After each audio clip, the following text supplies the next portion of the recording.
There is this attitude within the American church that goes something like this. Jesus really didn't know what it meant to be a Gentile Christian. We have to go to Paul to understand true Christianity. Now, most will not say that quite as bluntly as I did, but the attitude is there just the same. The attitude is at the forefront when you confront Bible-believing Christians, as they like to call themselves, with the true teachings of Jesus on most subjects. Teaching that we must obey all of what Jesus taught us, they will immediately respond with a rebuttal from the epistles of Paul, mostly about works or something to that effect. Most Christians should more correctly identify themselves as Paulinians, for they hold the exhortations of Paul to the same regard as the teachings of Jesus himself, an act God himself condemned on the Mount of Transfiguration, when Peter made the same error and God immediately shut Peter up with the words, "This is my son, hear him." The same Paul condemned to the church at Corinth, who used the words of the apostles to contradict the words of Jesus. Now this I say, that every one of you saith, I am of Paul, and I am of Apollos, I have Cephas, and I have Christ. Listen to Paul's response. Is Christ divided? Was Paul crucified for you? Or were you baptized in the name of Paul? Paul points us back to the teachings of Jesus as the cornerstone of our doctrine, something most evangelical churches fail to do. There is only one gospel, one Lord, one faith, and one baptism. But we have changed the gospel given to us to a gospel that is unrecognizable to the Lord or even to the apostles, prompting Jesus to ask, when the Son of Man returns, will he find faith on the earth? Paul rebuked the first century church for not following the truth of God revealed through Jesus. Galatians 1, Paul states, I marvel that ye are so soon removed from him that called you into the gospel of the grace of Christ unto another gospel, which is not another, but there be some who trouble you, and would pervert the gospel of Christ.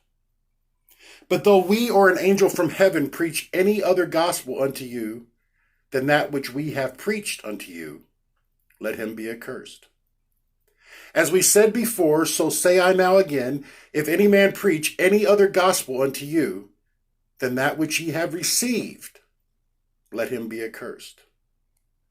The gospel of God is and always has been the testimony of Jesus, nothing more and nothing less.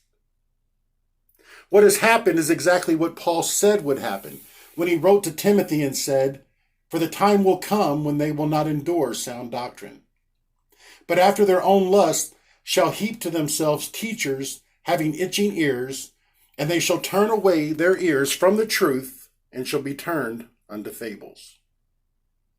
There was a bumper sticker that I saw the other day which read, if we stop putting everyone into heaven, we might actually get a few saved. This is so true. Because we have made the path to heaven so easy and convenient, everyone is on the broad path, which is the path Jesus says leads to destruction. See, I don't mind when we preach Paul, but when we do, we must teach all of Paul. Let's look at the foundational teachings of Paul as he instructed his young protege Timothy on what he was to teach and exhort among believers.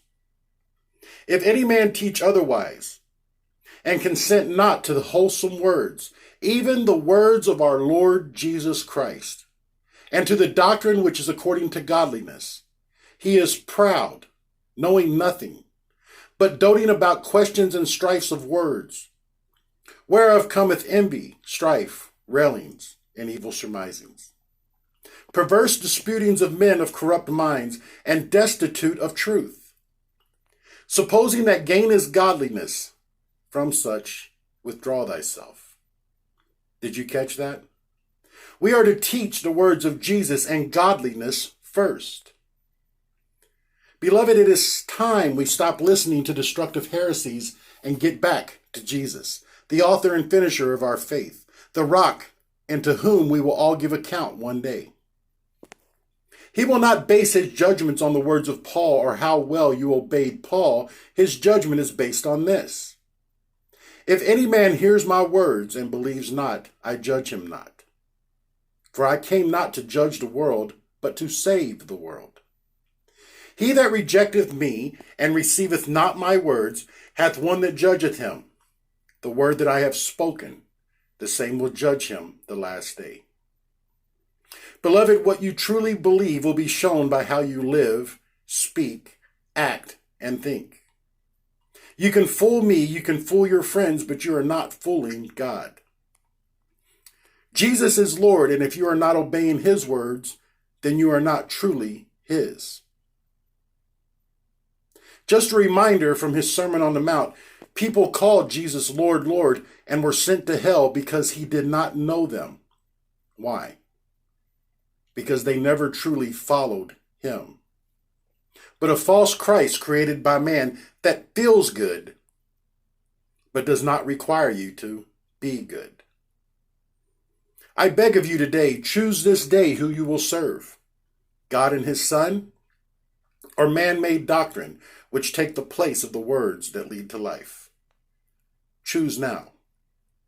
Please, choose Jesus.